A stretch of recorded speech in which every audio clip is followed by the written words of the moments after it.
Let's actually talk about group flow a little bit more. Can you dive deeper into, from your perspective, what is group flow?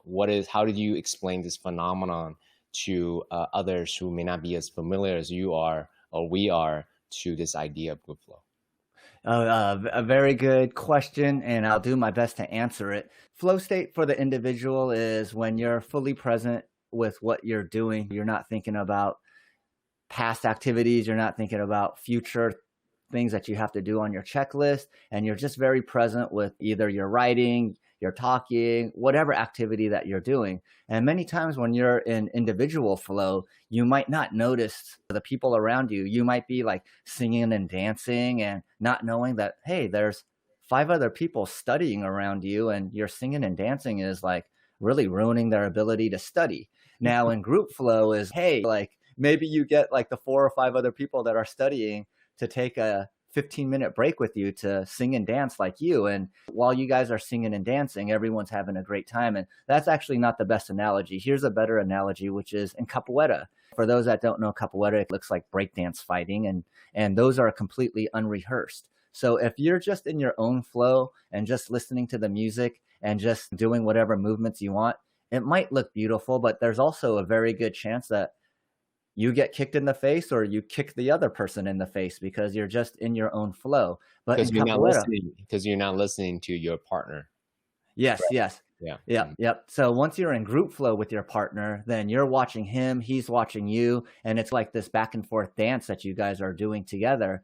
And even in jujitsu or wrestling, like we have something called flow rolling. And in flow rolling, instead of just going 100% at each other, you guys are doing techniques to each other, and the person is trying to counter the technique, and you're just flowing on the mat, like very like from offense to defense, offense to defense. And if you aren't in group flow, which many times we aren't, and most people like to be on offense more than on defense. So if you have two guys trying to do offense at the same time, then you will have a bear, like when someone watching, it'll look like they're both struggling. Whereas when they're in group flow, it'll just look like they're doing like somersaults and backward somersaults together on the ground. It's like really beautiful to watch. So that's what we're going for with group flow, is just making sure everyone's paying attention to everyone else, and also holding a container to keep everyone in that flow state. Meaning like, hey, like when we're all in flow together, don't be looking down at your smartphone and answering text messages. We're all here to freestyle. We're all here to do jujitsu. We're all here to do calisthenics together, and really being present with each other. Does Mm. that explain it? Yeah, it does. Actually, it brings up a few images in my mind as you were sharing. If you watch championship teams, the Bulls back in the what is it, the late 90s, it's like beautiful to watch. It's almost like synchronized swimming. How did Scottie Pippen or Michael Jordan pass this thing without even looking? How did they do that? It's so beautiful. And I'm reflecting back on my experience with startups or with just beautiful design teams or engineering teams working together, or even sales teams. It's as seamless as that. Hey, I'm passing you this. There's no egoic conflict and friction. You just kind of passing each other the ball and everything is seamless. Yeah, of course. Yes, and this type of like flow principle is just naturally happen. And it's really, when you're in that environment, it's really fun. Things gets done super fast, super efficiently, super effectively. That in my mind is the embodied experience of flow. So I love that this is the very conversation that you're bringing into different people's life, organizations' lives, as a way to help them activate that. Yeah. Oh man, I love that you brought it out of the sports context and back into the business context, because I think most people that think about flow, when I was growing up, they called it being in the zone, and it was always in context to sports. Like Michael Jordan would say, yeah, time slows down. The hoop looks like it enlarged by 3 times, and I just had all the time in the world to shoot that shot. Or Tiger Woods would say, yeah, like the hole just looks so big, and when I putted it, there was no way I could miss. And I would always think, man, whenever I played sports, I don't remember like the hoop getting bigger or time slowing down. But I did remember like one time I was giving a speech, and after the presentation was over, like I couldn't remember anything, but I just remember people telling me like how good the presentation was. And that's when I started going, oh, wait, I think I tapped into flow state during then, and just didn't realize like you could tap into flow not playing sports. And the interesting thing is, to bring it back to the work environment, is like in freestyling, we know that if we become judgmental of ourselves, like it really breaks our ability to flow. And I've been part of 5 startups that had successful exits and a couple that didn't. And the group flow was definitely present in the 5 companies and not in the 2 that failed, in that when we were brainstorming ideas or solutions, no one would take like any personal offense, be like, okay, that's a great idea. Why don't we augment it with this? And it was like really a sharing of information versus a defending of ideas, if that makes any sense. And just having that, it was just the energy levels were higher. People came into the office like they had just drank caveman coffee, even though it didn't exist at that time. And just, it was so much more fun to work when everyone was in flow with each other versus trying to be the smartest guy in the room. Yeah. It's really interesting.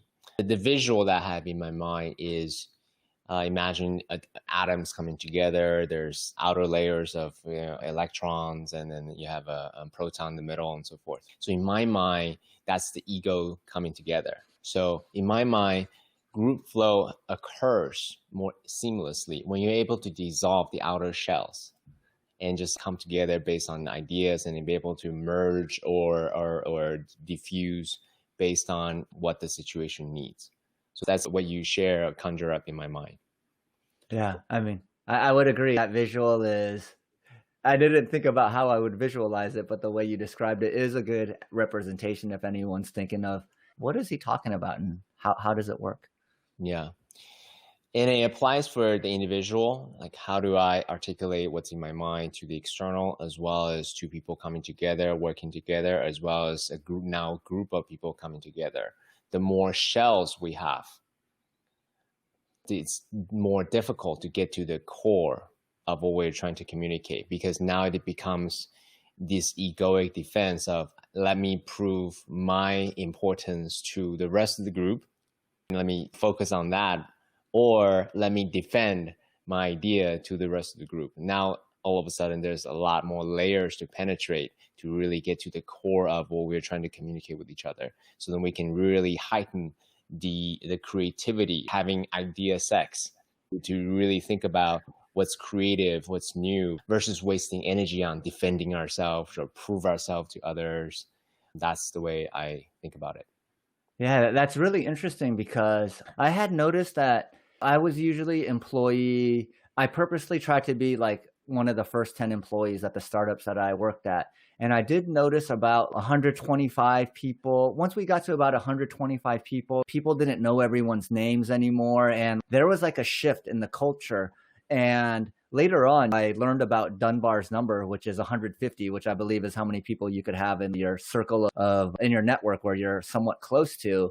And it started making sense to me. It's, man, after 125 people, you have a variety of these egoic shells there that need to be removed in order to get back to group flow. And I think once you have like that number and that variety, maybe you start getting to a place where there's people that are so far apart that it's harder for them to break down the shells. And ultimately, the startup vibe goes from, hey, we're like a family working on a project to change the world, to, like you said, people trying to defend their position, to show their value, and to make sure that when there's promotions that they're first in line for them. And that's ultimately like why I discovered I like being in a startup. Like in a startup, you have to work much more closely together. You can't just use politicking to make up for your lack of work. Like when there's just 10 people, it's if you're not pulling your weight, it shows like very easily. And yeah, it's very interesting. And ultimately, maybe organizations aren't meant to be above,